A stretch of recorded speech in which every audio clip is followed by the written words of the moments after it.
Hi, this is Slađa Vuković. Today I want to cover a few real estate terms that buyers and sellers may be seeing and using in their contracts to purchase.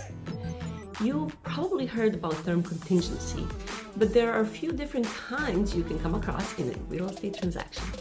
Let's start with contingency to sell. This contingency is used when the buyer needs to use the proceeds of the sale of their current home to purchase their new home.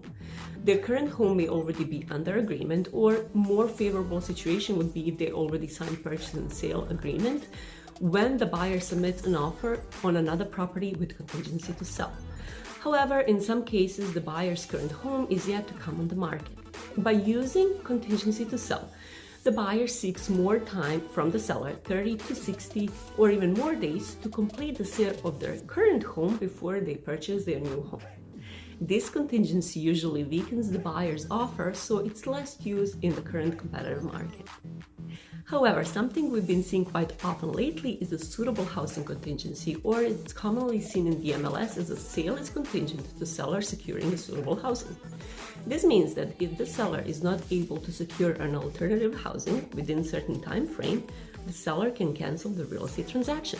So essentially, the seller is seeking more time from the buyer to find another house before selling their current home.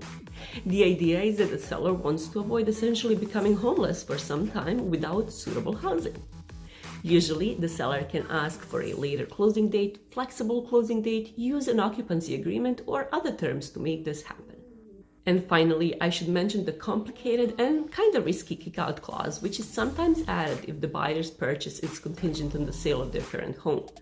This type of contingency in a purchase agreement would allow a seller to continue market their home even after they have accepted an offer. Essentially, a kickout clause allows the seller to kick out the initial buyer's offer if a preferable offer comes along. However, if the first buyer sells their home within a time frame contingency, the kickout clause is void and the seller can no longer market home to others. Drafting this clause can be very complicated, so the best practice is to have clause reviewed by a real estate attorney before both parties sign the agreement. Both the seller and buyer fully need to understand the terms of this clause, what triggers the clause, and what are the parties' rights should the clause be activated. Okay, hopefully you found this helpful and not confusing at all, but feel free to reach out with any follow-up questions about these contingencies.